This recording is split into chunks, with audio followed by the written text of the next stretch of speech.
Ray Flores joined alongside by UFC Bantamweight Scott Jorgensen. He is here in Hammond, Indiana to corner Joe Rogan, who is defending his Bellator Featherweight Championship against Pat Curran. That is happening this upcoming Friday, live and only on MTV2. Scott, thank you very much for your time. Let's talk about your last fight with Renao Barao. You lost, but tell us about what you learned from that loss. Oh man, I every now and then have these lapses in judgment where I go in there kind of half asleep and just thinking I'm going to win something without working for it, and that was one of those nights. We're going to retool everything and go back to work, and then I'll be back fighting for that belt in a few fights, so shit happens.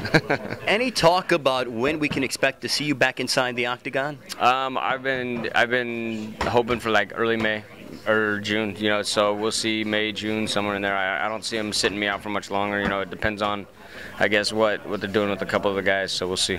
Anybody in particular that you'd like to go ahead and tango against? I do not care. I just want to get back in the cage fight. It doesn't matter at this point. I got to restart kind of a little bit with that.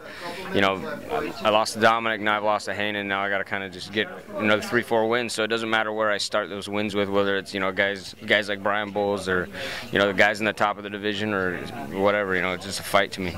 You've been a very busy man. Aside from your duties inside the octagon, you've also been preparing Joe Warren for his upcoming title defense against Pat Curran. Let's talk about how Joe's been looking and some things you guys have been working on inside the gym.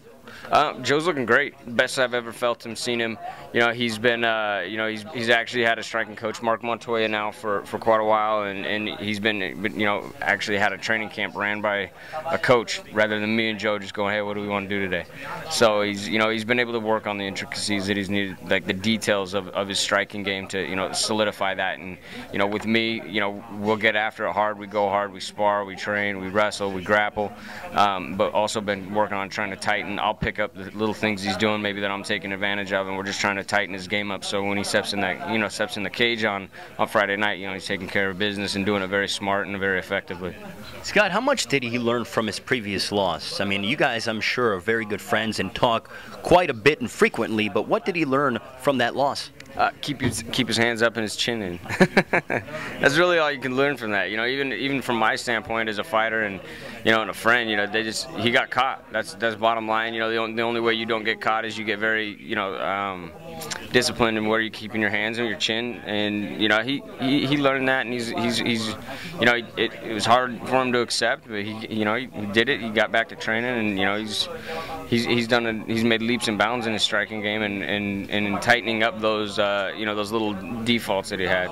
So Pat has a 3-inch height advantage over Joe. How do you feel he's going to be able to compensate for that? I'm not too worried about the height. Joe's got unnaturally long arms.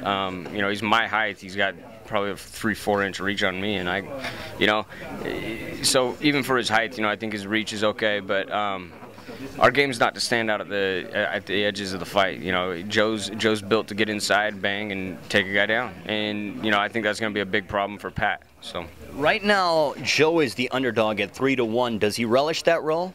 I don't think he actually gives a shit. It's a gambler's fallacy. It's every time when they step in that cage Friday night, it doesn't matter what the odds are, what the who thinks what. You guys can think Joe's the underdog all you want, and there's no way in hell he's gonna win. But bottom line is, it's a fight. Anything is going to happen, and Joe's going to come out of there victorious. He's a gamer. He's a world champion in wrestling. He finds a way to win. So, what's your prediction for the fight? I think he's gonna break Pat in a 5-round decision. He's going to drag him through a war that Pat's never been in, and come out victorious. Now, you went ahead. You fought Jeff Curran, Pat's cousin. A little bit of rivalry there between the two camps? Not really. The only thing Joe and I, we just want the Currans to hang our pictures and at Christmas sit and throw darts because we beat them. So Pat's a different fighter than Jeff. There is definitely some similarities, but this is a whole new fight. Anything can happen. So we didn't bank too much on my fight. I went out there and beat Jeff. Joe's going to go out there and beat Pat, and that's the way it's going to be. So, well, Scott, good luck. We look forward to seeing you inside the octagon in the very near future, and also good luck to Joe Warren on Friday night. Thank you. UFC Bantamweight Scott Jorgensen joining us.